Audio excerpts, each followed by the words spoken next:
नमस्कार छात्रों, स्वागत है आप सभी का आपके अपने पसंदीदा YouTube चैनल पर। तो चलिए आज हम लोग देख रहे हैं 10वीं कक्षा के एक चैप्टर जिसका नाम है विद्युत। और इस विद्युत में हम लोग प्रतिरोध के बारे में जानेंगे, प्रतिरोध को किस क्रम में जोड़ा जाता है उसको जानेंगे और जिन क्रमों के रूप में उसको जोड़ेंगे उसके लिए समतुल्य प्रतिरोध ज्ञात करने का व्यंजक प्राप्त करेंगे। तो सबसे पहले हम लोग शुरू करते हैं कि प्रतिरोध कहते किसको। तो जब भी किसी चालक में विद्युत धारा प्रवाहित होती है तो उसका विरोध करने वाला जो गुण होता है या फिर कारक होता है उसी को हम लोग प्रतिरोध कहते हैं। प्रतिरोध का जो संकेत होता है वो आर होता है और प्रतिरोध का एसआई मात्रक ओम होता है। प्रतिरोध को श्रेणी क्रम में भी जोड़ सकते हैं और पार्श्व क्रम में भी जोड़ सकते हैं। दोनों क्रम में आप आसानी से जोड़ सकते हैं, लेकिन जब दोनों का समतुल्य प्रतिरोध आप निकालिएगा तो दोनों का समतुल्य प्रतिरोध अलग अलग होता है, यानी उसका व्यंजक जो होगा वो अलग अलग होगा। यानी जब हम प्रतिरोध को श्रेणी क्रम में जोड़ते हैं तो उसमें विभवांतर टूट जाता है, मतलब हर एक प्रतिरोध के लिए अलग अलग विभवांतर यानी अलग अलग वोल्टेज हो जाता है। जबकि अगर हम प्रतिरोधों को समांतर क्रम में जोड़ते हैं तो उसमें विद्युत धारा आई टूट जाता है, यानी सभी का विद्युत धारा अलग अलग होता है लेकिन विभवांतर सेम होता है। तो उसी के आधार पर हम व्यंजक प्राप्त करेंगे। तो अभी हम बात कर रहे थे प्रतिरोध का एसआई मात्रक ओम।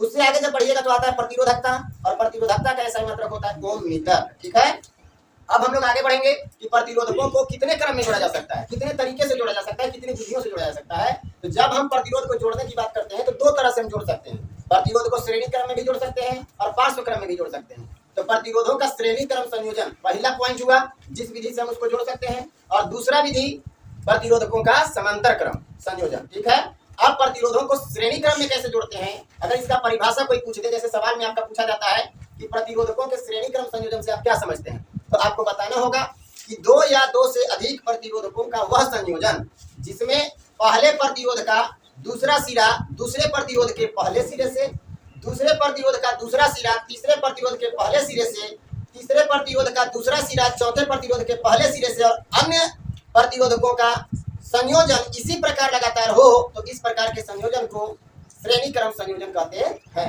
अब हम आपको चित्र के माध्यम से समझा रहे हैं कि आखिर प्रतिरोधकों का संयोजन कैसे हो। ध्यान दीजिएगा,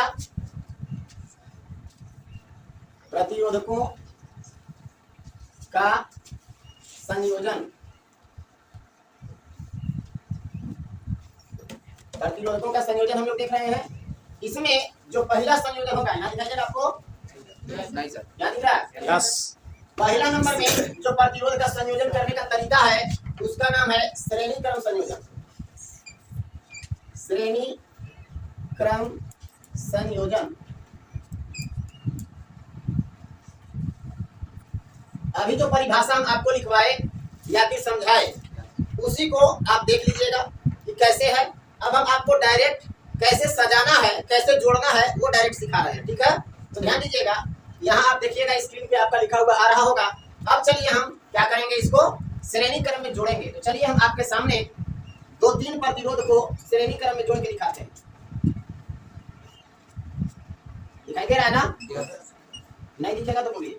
चलिए, यहाँ तक समझ में आ रहा है, चित्र समझ में आ रहा है आपको? जब संकेत के रूप में दिखाया जा रहा होगा, बताया जा रहा होगा कि संकेत आखिर किस तरह से बनाया जाता है, तो प्रतिरोध का संकेत किस प्रकार से बताया गया होगा कि ऐसे प्रतिरोध का चित्र होता है या फिर संकेत के रूप में दिखाया जाता है।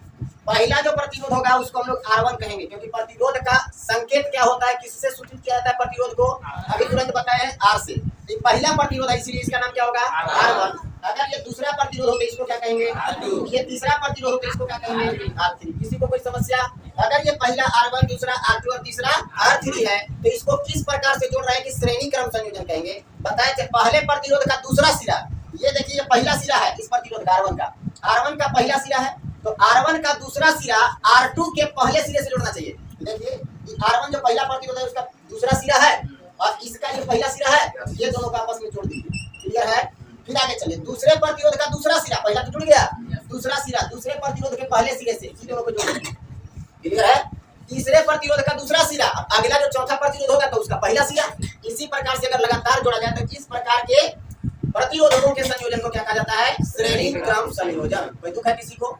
यदि हम बात करें कि इसको जोड़ना है परिपथ के साथ, क्योंकि अभी हम इसका व्यंजक प्राप्त करने वाले हैं, इसका सूत्र ज्ञात करने वाले हैं, तो सूत्र ज्ञात करने के लिए क्या करना होगा, तो इसमें एमीटर भी लगाना होगा विद्युत धारा मापने के लिए और वोल्ट मीटर भी लगाना होगा विभवांतर मापने के लिए। ठीक है, तो चलिए अभी हम आपको चित्र सामने बना करके दिखा रहे हैं ताकि किसी प्रकार का समस्या आपको न झेलना पड़े। ये देख रहे हैं आप। आपको एक चीज तुरंत बताए कि जो ये विद्युत प्रतिरोध जो है उसको तो किसी भी क्रम में जोड़ा जा सकता है, लेकिन एमीटर और वोल्ट मीटर ये निश्चित क्रम में ही जुड़ते हैं, अपना मन से आप किसी भी क्रम में नहीं जोड़ सकते। ठीक है, तो जो विद्युत धारा होता है वो श्रेणी क्रम में जुड़ता है। विद्युत धारा किस क्रम में जुड़ता है? श्रेणी क्रम में। ये एमीटर हो गया, ये क्या है? एमीटर, जो किसका माप करता है? विद्युत धारा आई का। अब समझिए, यहाँ हमारे पास दिखाई दे रहा है R1, R2, R3। अभी तुरंत हम बताए थे कि श्रेणी क्रम में जो प्रतिरोध होता है उसमें अलग अलग प्रतिरोध के लिए अलग अलग विभवांतर होता है, मतलब अलग अलग वोल्टेज जाता है। समझ गए? तो इसका जो विभवांतर होगा इसको हम लोग क्या कहेंगे? ये पहला विभवांतर यहाँ पे लगेगा अभी, ठीक है, सॉरी वोल्ट मीटर लगेगा, यहाँ पे दूसरा वोल्ट मीटर लगेगा और यहाँ पे तीसरा वोल्ट मीटर लगेगा। मतलब सबके लिए जब हम जान रहे हैं कि अलग अलग विभवांतर होता है तो सबका अलग अलग पाठ्यांक मिलेगा, तो अलग अलग वोल्ट मीटर का यूज करेंगे कि नहीं? तो यहाँ पे अलग अलग वोल्ट मीटर का यूज करेंगे।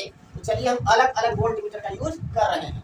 तो पहला जो वोल्ट मीटर होगा वो होगा V1, दूसरा होगा V2 और तीसरा जो होगा वो क्या होगा? V3। यहाँ तक किसी को समस्या है तो बोलिए। R1 के लिए V1 होगा, R2 के लिए V2 होगा, R3 के लिए V3 होगा। यहाँ तक किसी को कोई समस्या? लेकिन सबके लिए विद्युत धारा क्या होगा? I होगा। सबके लिए विद्युत धारा क्या होगा? I। और ये जो विद्युत धारा I है इसके लिए भी उतना ही होगा जितना इसके लिए होगा, उतना ही उसके लिए भी होगा। यानी प्रतिरोध, तीनों प्रतिरोध के लिए I सेम होगा जबकि विभवांतर अलग अलग होगा। ठीक है, यहाँ तक किसी को कोई डाउट है तो बोलिए। अब हम लोग परिभाषा इसका देख चुके हैं कि श्रेणी क्रम संयोजन से आप क्या समझते हैं, तुरंत बोल करके पीछे समझाए। आपके स्क्रीन पे भी दिखाई दे रहा होगा। अब ये समझना है कि आखिर इसका व्यंजक कैसे प्राप्त करें। तो व्यंजक प्राप्त करने के लिए जब भी हम व्यंजक प्राप्त करते हैं तो संकेत के रूप में प्राप्त करते हैं। तो संकेत हमारे सामने है, लेकिन पहले से तो दिया हुआ नहीं था। पहले से तो हमारे पास सवाल ये है कि प्रतिरोधकों के श्रेणी क्रम संयोजन से आप क्या समझते हैं, इसका व्यंजक प्राप्त करें। बस इतना ही दिया हुआ है। ये R1, R2, V1, V2, I सब कुछ दिया हुआ था क्या? नहीं। तो हम लोग अपना मन से माने हैं ना, तो यहाँ जब हम लोग व्यंजक प्राप्त करेंगे तो उस समय मान करके लिखेंगे। कोई दिक्कत है क्या बाबू? माइनस प्लस की हो जाता है। हाँ, माइनस से प्लस की हो जाता है। ये माइनस है और ये प्लस है। क्लियर है? क्या दिक्कत है? ठीक, आगे चलिएगा, ध्यान दीजिएगा। कोई भी दिक्कत हो पूछने में बिल्कुल नहीं हिचकिचाना है। ऐसा नहीं है कि कहीं कोई समस्या है तो हम मास्टर से पूछ नहीं सकते हैं, पूछने में बेहिचक पूछ सकते हैं आप। तो यहाँ पे हम लोग क्या बात कर रहे थे? हम लोग देख रहे थे कि श्रेणी क्रम संयोजन का व्यंजक कैसे प्राप्त करें। तो व्यंजक प्राप्त करने के लिए हम लोग मानना शुरू करेंगे। ठीक है, लिखेंगे व्यंजक प्राप्त करने के लिए। अब शुरू करते हैं काम हम व्यंजक प्राप्त करने के लिए। अगर आपको परिभाषा लिखना होगा तो परिभाषा होगा, आप आराम से देख करके लिख सकते हैं। देख करके नहीं, मतलब अपने मन से लिखना है, लेकिन लिखिएगा समझ करके। अब व्यंजक प्राप्त करने के लिए क्या क्या करना होगा? लिखेंगे माना कि R1, R2, R3 तीन प्रतिरोधक, प्रतिरोध या प्रतिरोधक दोनों चल सकता है, कोई दिक्कत नहीं है। तीन प्रतिरोधक को श्रेणी क्रम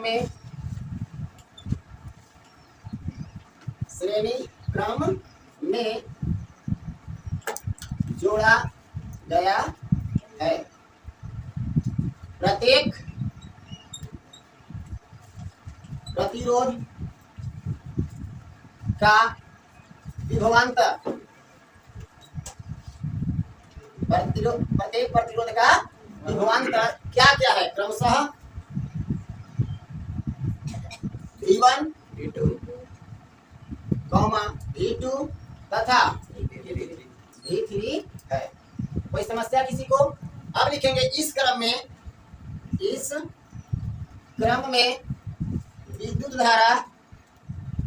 विद्युत धारा सभी प्रतिरोध के लिए, सभी प्रतिरोधक या प्रतिरोध के लिए समान, अर्थात I है। कोई समस्या है किसी को? विभवांतर चेंज होगा लेकिन विद्युत धारा चेंज नहीं होगा। इतना तक किसी को समस्या है तो कोई बता दीजिए। नहीं।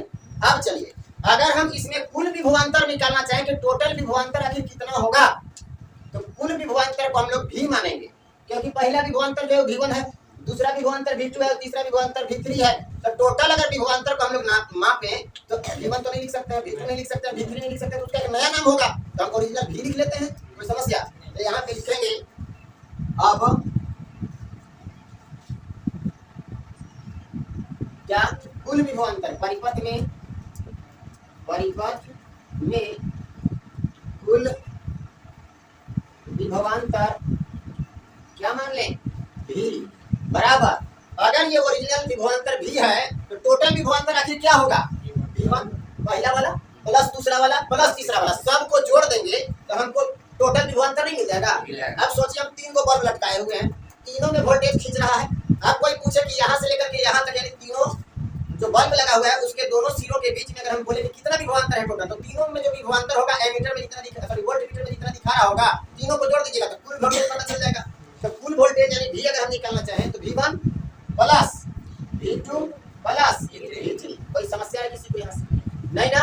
अब देखिए, अब इस पर हम ओम का नियम यूज कर रहे हैं, ठीक है, यहाँ पे लिखेंगे इसको, समीकरण 1 आप लिख सकते हैं। अब लिखेंगे ओम के नियम से, ओम के नियम से। एक बात बताइएगा हमको, अगर ओम के नियम से चले तो V1, यहाँ पे V1 का मान हमको रखना होगा, ठीक है। अगर हम V1 का मान रखना चाहें तो V1 बराबर क्या होगा, बताइएगा ध्यान से समझ करके। V बराबर आप लोग को सूत्र बताए होंगे, V बराबर RI, बताए थे क्या, कि उसमें जो विद्युत धारा उत्पन्न होता है, किसी भी परिपथ में जो विद्युत धारा उत्पन्न होता है वो उस तार के या उस चालक के सिरों के बीच का विभवांतर के समानुपाती होता है, ऐसा बोले थे। यानी अगर हम यहाँ V बराबर पूछे V1 बराबर, तो जो V1 पूछ रहे हैं R1 के साथ है ना, तो यहाँ पे V बराबर RI लिखना होगा, तो R नहीं लिखेंगे R1 लिखेंगे, समझ में आया। तो I तो सबके लिए सेम है, तो I ना लिखाएगा, कोई दुख। तो V1 बराबर लिखना होगा तो R1 I लिखाएगा। यहाँ तक किसी को कोई समस्या है तो बोल दीजिए, नहीं ना। इसको समीकरण आप 2 बोल सकते हैं। फिर आगे बढ़िए, V2 बराबर क्या होगा, R2I। V1 था तो R1I हुआ, V2 है तो R2I हो जाएगा। नहीं लिखेगा तो बोलिएगा, इसको समीकरण क्या कहेंगे। अगर हम V3I की बात करें, V3 की बात करें तो R3I हो जाएगा, होगा कि नहीं। इसको समीकरण क्या कहेंगे, कोई दिक्कत। अब इसका जो मान आया ना 2, 3 और 4 से, उसको हम किस में रख देंगे, 1 में, ठीक है। और जब 1 में रखिएगा तो क्या होगा समझिएगा। इधर आगे बढ़े, नीचे दिखाई दे रहा है, चलिए ध्यान दीजिएगा, लिखेंगे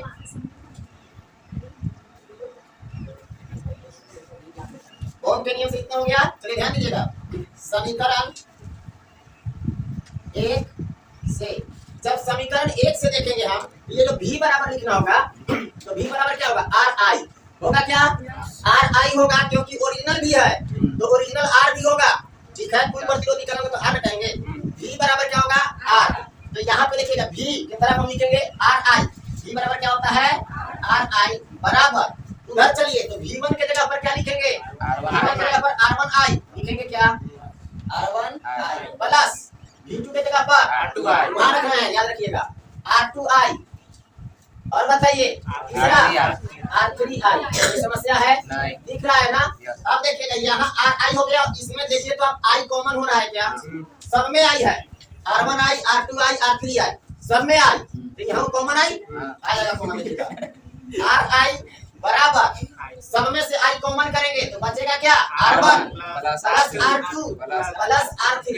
एनी डाउट किसी को, I और I कैंसिल, डायरेक्ट मार दें,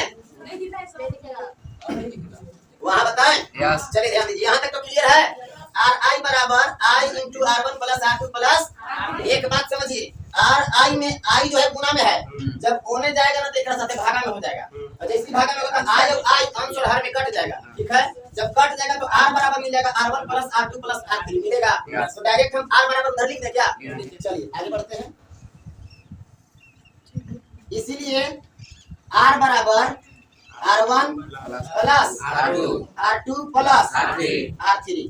अब एक बात बता दें, हमारे पास 3 प्रतिरोध था तो R3 तक गए, 4 प्रतिरोध रहेगा तो 4 R4 तक, 5 गो रहेगा तब R5 तक, 6 गो रहेगा तब, अब अगर 100 गो रहेगा तो R100 तक, मतलब आउ रहता तो आउ आगे जाते नहीं जाते, जितना मन करेगा उतना दूर जाएंगे। तो सूत्र हमको लिखना है, बनाने के लिए यहाँ तक लिखे हैं, लेकिन और अगर सूत्र आगे बढ़ाना होगा तो आराम से इसमें और लिख सकते हैं। किसी को कोई समस्या, तो अगर हमसे कोई पूछे इतना होने के बाद कि श्रेणी क्रम संयोजन का कुल प्रतिरोध क्या होता है, तो कुल प्रतिरोध ज्ञात करने के लिए या समतुल्य प्रतिरोध ज्ञात करने के लिए कभी कभी कहता है समतुल्य प्रतिरोध ज्ञात करने के लिए उसका सूत्र क्या होगा, तो आपको कहना होगा कि जितना भी उसमें प्रतिरोध जुड़ा हुआ है उसको डायरेक्ट जोड़ देंगे, योग कर देंगे, तो जो मिलेगा टोटल प्रतिरोध वही हमारा श्रेणी क्रम संयोजन का कुल प्रतिरोध होगा। समझ में आया? देखिए तो डायरेक्ट जोड़िए ना दिए, आर बराबर अगर निकालना होगा तो R1 plus R2 plus R3 plus R4 plus R5 इसी तरह से आगे बढ़ेगा।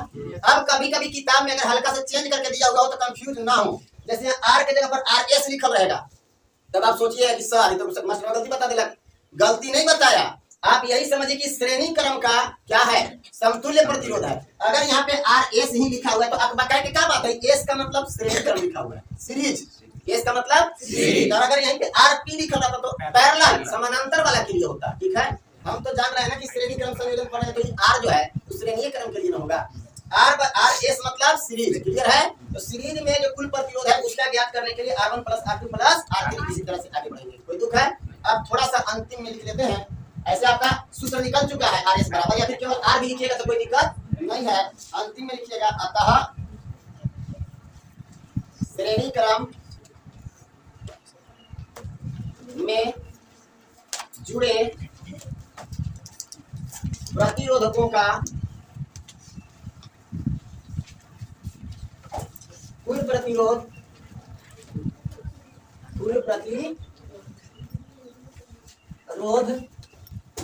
सभी प्रतिरोधकों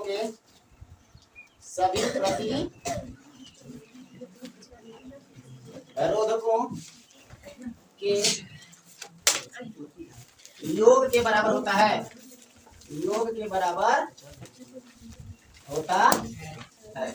कोई समस्या है? और यहीं तक आपका क्लियर हो गया, व्यंजक प्राप्त करिए।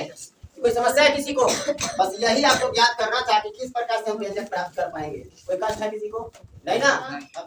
अब इसके बाद हम लोग क्या देखने वाले हैं, समांतर क्रम संयोजन। दो या दो से अधिक अगर प्रतिरोध हमारे पास दिए हो और समांतर क्रम संयोजन में जोड़ना हो तो कैसे उसको जोड़ेंगे, या फिर सवाल आपसे पूछ दे कि प्रतिरोधकों के समांतर क्रम संयोजन से आप क्या समझते हैं, इसका व्यंजक प्राप्त करें। तो आज हम आपको इसका परिभाषा भी बताएंगे और साथ ही साथ उसका व्यंजक भी प्राप्त करवाएंगे, ठीक है। तो आखिर परिभाषा क्या होगा, तो याद रखिएगा, दो या दो से अधिक प्रतिरोधकों का वह संयोजन जिसमें प्रत्येक प्रतिरोध का पहला सिरा, चाहे वो जितना भी प्रतिरोध होगा सबका जो पहला सिरा होगा किसी एक बिंदु पर जोड़ देंगे, ठीक है। और प्रत्येक प्रतिरोध का दूसरा सिरा किसी अन्य बिंदु पर जोड़ देंगे और उससे जो संयोजन बनेगा, उससे जो योग बनेगा किसका, प्रतिरोधकों का, वही कहलाएगा प्रतिरोधकों का समांतर क्रम संयोजन। कोई दिक्कत है? समांतर क्रम संयोजन से आप क्या समझे, दो या दो से अधिक प्रतिरोधकों का वह संयोजन जिसमें प्रत्येक प्रतिरोध का पहला सिरा एक बिंदु पर तथा प्रत्येक प्रतिरोध का दूसरा सिरा अन्य बिंदु पर जुड़ा हुआ हो, तो इसे समांतर क्रम संयोजन कहा जाता है। कोई दिक्कत? अब इसमें क्या टूटता है, इसमें आई टूट जाता है, मतलब विद्युत धारा जो है वो सभी प्रतिरोध के लिए अलग अलग हो जाता है, जबकि विभवांतर सबके लिए बराबर होता है। इसमें भी सबके लिए सेम होगा, सभी प्रतिरोध के लिए भी यानी वोल्टेज सब में बराबर जाएगा, लेकिन विद्युत धारा चेंज हो जाएगा। R1 के लिए यानी पहला प्रतिरोध जो R1 होगा उसके लिए I1 हो जाएगा विद्युत धारा। अगर R2 की बात करें तो उसके लिए विद्युत धारा I2 हो जाएगा, और अगर हम R3 प्रतिरोध का बात करें तो उसके लिए विद्युत धारा क्या हो जाएगा, I3। कोई दिक्कत? परिभाषा समझ में आ गया? अब परिभाषा के बाद हम लोग चलते हैं डायरेक्ट व्यंजक को प्राप्त करने के लिए। लेकिन जब हम व्यंजक को प्राप्त करने चलेंगे तो उस समय चित्र का जरूरत पड़ेगा, और जैसे ही चित्र बनाएंगे तभी हमारा दिमाग काम करना शुरू करता है। तो सबसे पहले चित्र बनाते हैं, ध्यान दीजिएगा, पार्श्व क्रम में, और इसी समांतर क्रम को पार्श्व क्रम संयोजन भी कहते हैं। तो चलिए सबसे पहले हम क्या करें, एक प्रतिरोधकों का संयोजन के साथ परिपथ बनाते हैं। मान लीजिए यही तीन प्रतिरोध हमारे पास दिए गए हैं।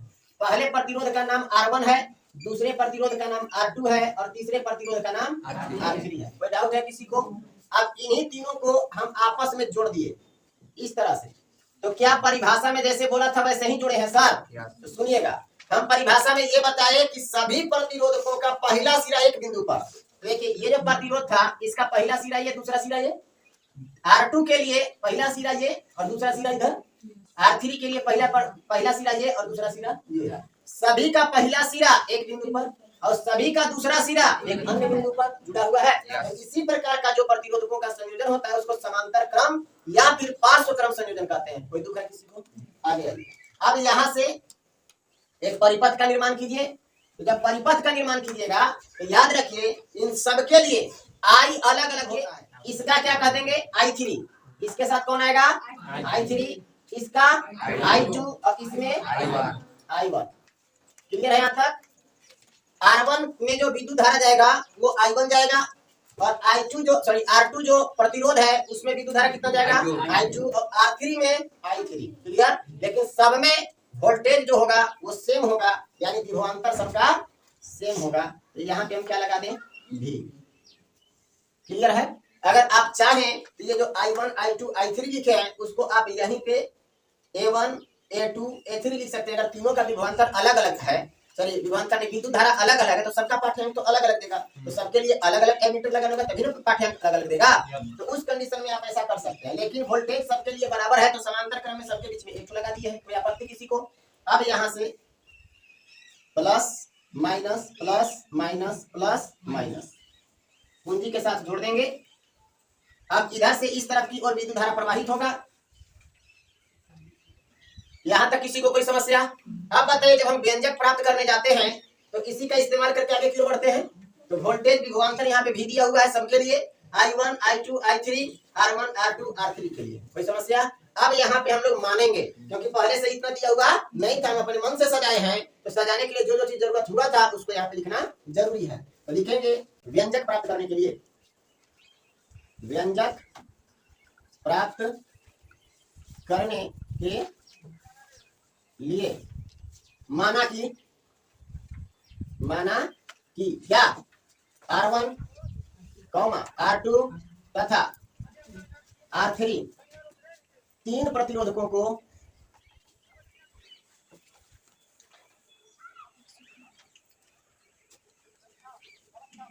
पार्श्व यानी इसी को कहा जाता है समांतर क्रम में जोड़ा गया है। कोई समस्या किसी को? समांतर क्रम में जोड़ दिए हैं। अब यहाँ पे लिखेंगे प्रत्येक प्रतिरोध के लिए, प्रत्येक प्रतिरोध के लिए या प्रतिरोधक भी लिखिएगा तो डाउट नहीं होना चाहिए, कोई समस्या नहीं है। प्रत्येक प्रतिरोध के लिए विद्युत धारा क्रमशः I1, I2 तथा I3 है। यहाँ तक किसी को समस्या? आगे लिखिए। इस क्रम में सभी प्रतिरोधों के लिए, सभी प्रतिरोधों या प्रतिरोधकों भी लिखिएगा तो दिक्कत नहीं, बार बार रिपीट कर रहे हैं, कहीं भी प्रतिरोधक की कमी तक बताइएगा। सभी प्रतिरोधकों के लिए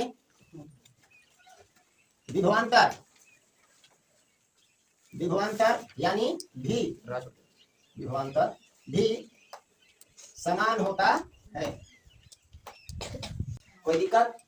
अब ध्यान दीजिएगा, यहाँ इतना चीज समझने के बाद अब हम आगे बढ़ते हैं। तो इस पूरे परिपथ में जो कुल विद्युत धारा प्रवाहित होगा वो कितना होगा? अगर यहाँ हम A लिखें और यहाँ B लिखें और आपसे पूछे कि A और B के बीच कुल विद्युत धारा कितना प्रवाहित हो रहा है, यानी कुल विद्युत धारा को यदि I माने तो I1 plus I2 plus I3 के बराबर। अगर टोटल विद्युत धारा हमको पता करना है कि टोटल विद्युत धारा कितना होगा तो तीनों को जोड़ने के बाद जितना आएगा वही तो कुल विद्युत धारा उसमें प्रवाहित हो रहा है।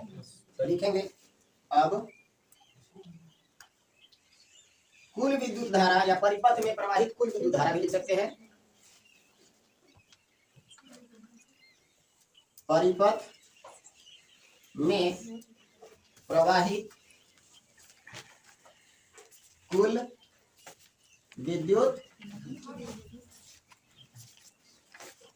धारा जिसको हम लोग I बोल सकते हैं।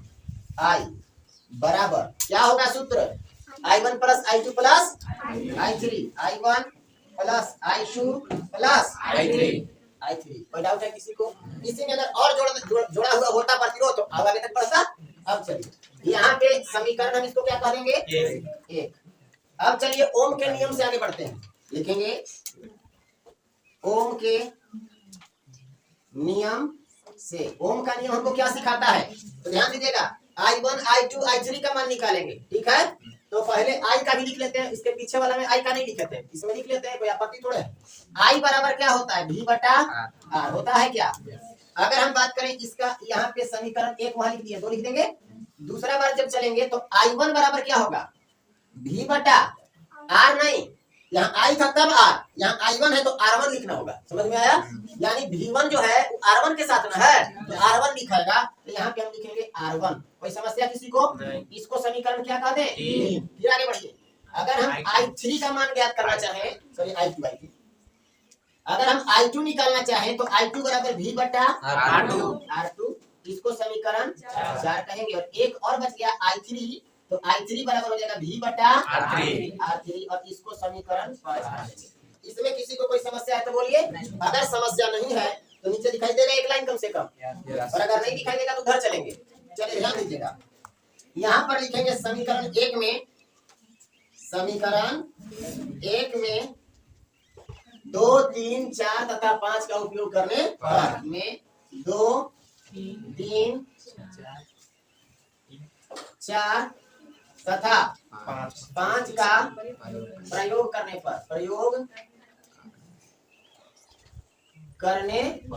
पर, चलिए प्रयोग करते हैं। तो क्या होगा अगर प्रयोग करेंगे तो ध्यान दीजिएगा, I है ना, तो I बराबर क्या हो जाता है, V बटा R। तो हम लोग डायरेक्ट यहाँ पे समीकरण एक बार लिख दे क्या, I बराबर I1 plus I2 plus I3, यही ना था। नीचे दिखाई देगा, नहीं दिखेगा, चलिए इधर आइए।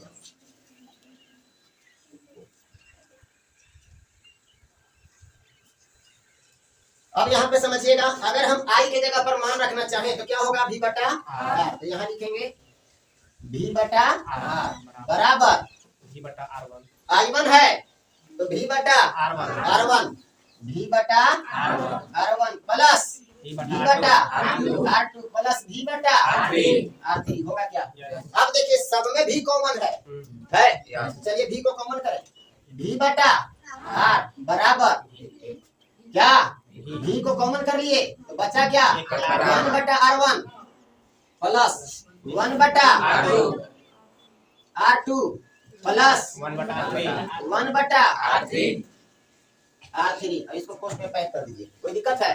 अब देखिए यहाँ भी V बटा में कुछ नहीं तो एक, तो अगर बराबर के इधर और उधर देखें और दोनों तरफ अंश में और गुना में हो तो V और V कैंसिल हो सकता है, कोई भी संख्या कर सकता है। पूछिए कैसे कटेगा बताइए, ये अभी इसके साथ क्या है, V गुना में, 1 बटा R के साथ ये V गुना में है। जब इधर आएगा बराबर के इस तरफ तो भागा में होगा, भागा का मतलब V नीचे आ जाएगा, तो ये वाला नीचे वाला भी ऊपर वाला भी दोनों भाग के रूप में आ गए, दोनों कट जाएगा कि नहीं। तो डायरेक्ट हम इस V से V को कैंसिल कर देते हैं ऐसे ही, ठीक है। वाईफाई का जमाना है, उड़ गया, ठीक है। अब देखिए हाई फाई नहीं उड़ गया, वाईफाई नहीं।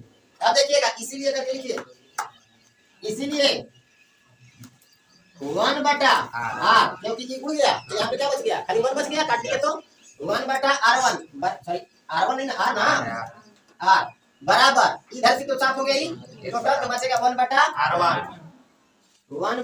R1 प्लस 1 बटा R2 प्लस 1 बटा R3। कोई दिक्कत? अब अगर आओ ज्यादा प्रतिरोध रहता तो इसी में आगे बढ़ जाते, 1 बटा R4। अब आओ 1 करेगा जय को रहेगा, तय लिख देंगे। ये आपका सूत्र बन गया, कोई दुख है किसी को? यही व्यंजक बन गया और यही हमको प्राप्त करना था, प्राप्त कर लिए क्या। अब समझिएगा, यहाँ पे R की जगह पर RP दिया हुआ रहेगा तो गड़बड़ाना है क्या? P का मतलब पैरेलल, मतलब समांतर क्रम में जो कुल प्रतिरोध होगा उसका मान, ठीक है।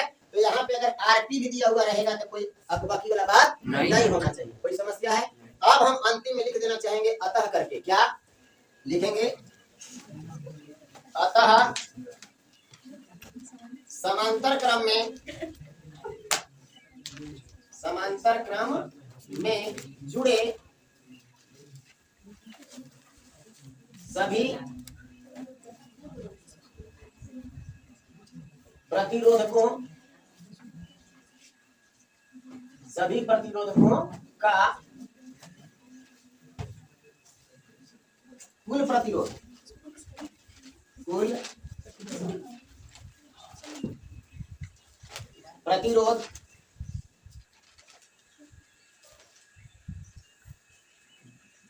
प्रत्येक प्रतिरोधों के व्युत्क्रम